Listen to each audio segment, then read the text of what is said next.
Hello and welcome to this Independent Schools Queensland webinar about what your school can learn from the AEDC data. My name is Leigh Witney and I'm the AEDC Project Officer at Independent Schools Queensland. My role is to support schools during their preparation and completion of the census. This webinar is the final AEDC webinar in a series of 3 and looks at a range of information accessible from the data collected through the census since the first collection in 2009. The AEDC data now exists from 3 collection periods, 2009, 2012 and 2015, and it is possible to look at comparative data and to explore trends in the data. The ISQ webinar series provides supporting information for the Australian Early Development Census and consists of 3 parts.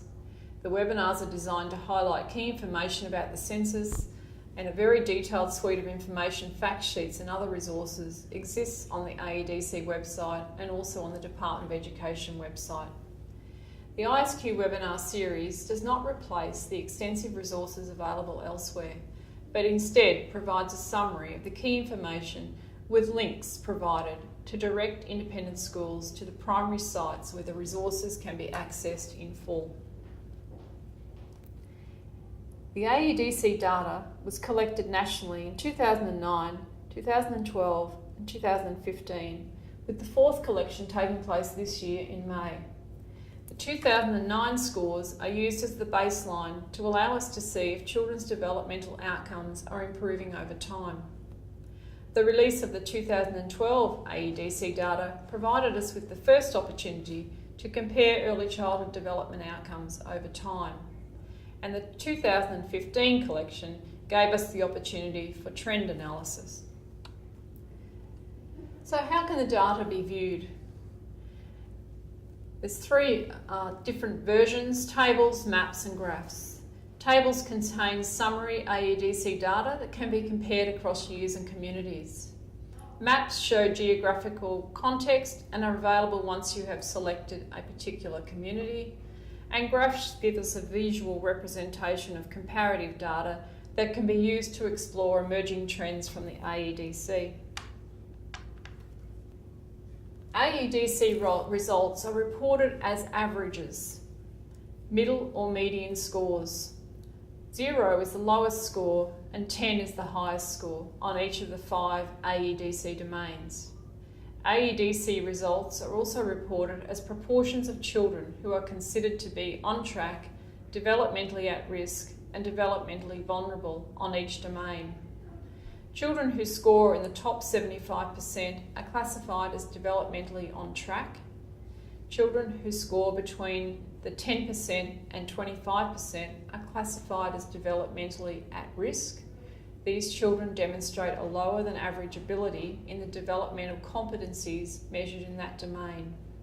And children who score in the bottom 10% are classified as developmentally vulnerable.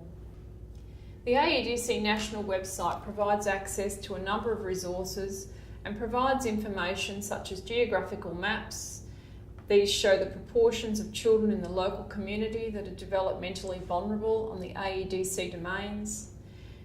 The website gives you community profiles and provides contextual information about the community and the AEDC results to support the online maps. The data is publicly available for 112 Queensland communities and is made up of over 800 local communities, and these are generally the suburbs. The national website provides school profiles, and school principals have AEDC data for their school. School profiles are only available to schools with results for 6 or more children and are not publicly available. In the independent schools, you need to contact Independent Schools Queensland to access your school profile. In addition, the Queensland Department of Education Early Childhood and Education and Care website provides the Queensland Report, which is a summary of the 2015 AEDC data for Queensland. You can find your community profile by accessing the AEDC site, and the next section of this webinar looks at some of the 2015 data for Australia and Queensland. In this slide, you can see that the high proportion of Queensland children 26.1%, are considered to be developmentally vulnerable on one or more of the domains than the national average of 22%.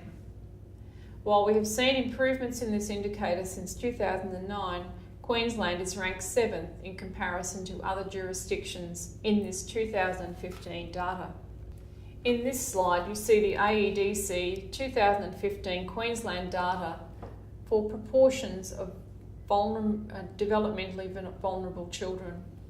Queensland's percentage of developmentally vulnerable children is organised according to this: physical health and wellbeing 12.4%, social competence 12.4%, emotional maturity 10.1%, language and cognitive skills 8%, communication skills and general knowledge 10.7%. Of the 5 domains measured by the AEDC, Queensland children were most likely to be developmentally vulnerable on the physical health and social competence domains, and least likely to be developmentally vulnerable on the language and cognitive skills domain. This type of information provides an opportunity to consider what factors might have influenced this data in your school communities. One of the key benefits of the AEDC is the opportunity to look at comparative data. Since 2012, Queensland has improved in 2 out of the 5 domains. An improvement has been observed in the language and cognitive skills domain, here shown with a circle of red, where there has been a decrease in the proportion of children who are developmentally vulnerable, from 9.1% in 2012 to 8% in 2015. This domain has continued to decrease since the 2009 collection, when it was Queensland's lowest performing area with 15.6% vulnerability. This data could make you curious as to what has influenced this improvement in the years between the collections. In terms of communication skills and general knowledge, little change has been observed over the last 3 collection cycles. On the other hand, the proportion of children who are developmentally vulnerable in the physical health and wellbeing, social competence and emotional maturity domains has increased slightly since 2012. This data could make you curious as to how we might influence change in our school communities and what this means about the children entering our prep classes. Increases in kindergarten participation might have influenced the improvement in the Queensland AEDC results between 2009 and 2012. Before the 2009 collection, only 29% of Queensland children were reported to be participating in a kindergarten program. This subsequently increased to over 68% before the 2012 collection. Since 2012, the results for Queensland Aboriginal and Torres Strait Islander children have improved in the language and cognitive skills domain.